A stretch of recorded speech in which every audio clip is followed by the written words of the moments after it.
Welcome to Talk Maniac. A storm is brewing. Not in the skies, but in the streets, on campuses, and across social media feeds. From Kathmandu to Dhaka, from Colombo to Karachi, young people are rising. They're frustrated, they're angry, and they're asking, why should we inherit a broken system built on lies and corruption? But here's the twist. The older generation says Gen Z is just impatient, entitled, desperate. So who's right? Are today's young people expecting too much too soon? Or are corrupt leaders robbing them of their future?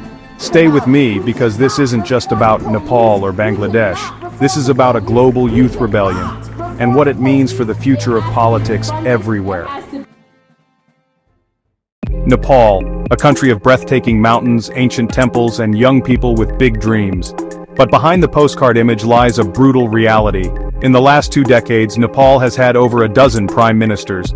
Governments collapse faster than policies can be implemented. Jobs? Scarce. Hope? Even scarcer. Every day 1,500 young Nepalese leave the country to work abroad, in the Gulf, Malaysia, Korea, not by choice, but by necessity. Ask a young Nepali, why are you leaving your home? The answer is almost always the same, because my leaders have left me no choice.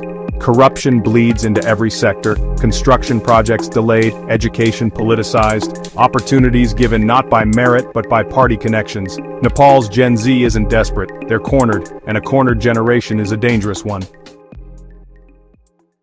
Now cross the border into Bangladesh, once celebrated as a development miracle. Skyscrapers rising, garments feeding the global fashion industry, GDP booming.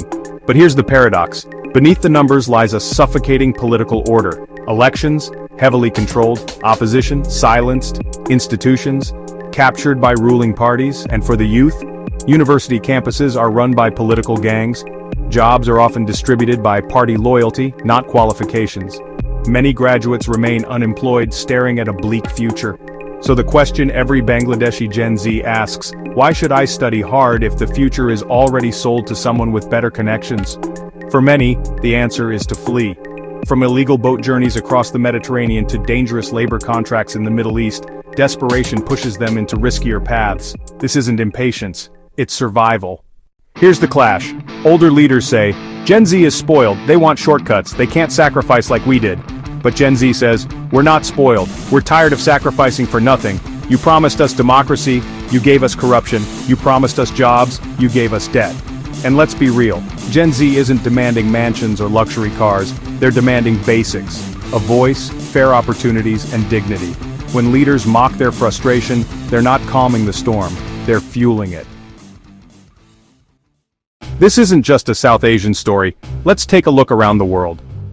Sri Lanka, 2022. The Aragalaya movement, led by students, youth, ordinary citizens. They marched, they protested, and they forced a corrupt president to flee. Pakistan, millions of young voters, over 60% of the population, no longer trust the old establishment. Social media has become their weapon. Middle East. In Lebanon and Iraq, protests led by students shook governments. In Iran, young women led a movement against decades of repression.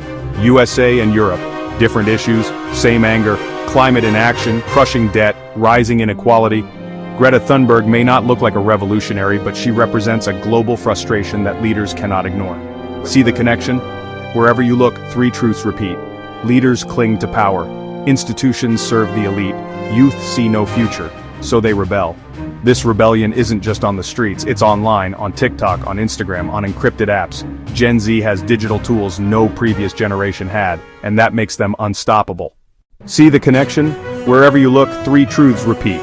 Leaders cling to power. Institutions serve the elite.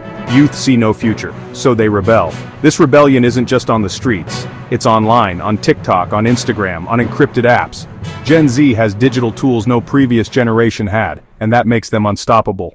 So let's circle back. Is Gen Z desperate, or are leaders corrupt? The answer is clear. Gen Z is desperate because leaders are corrupt. From Kathmandu to Dhaka, from Colombo to Washington, the story is the same.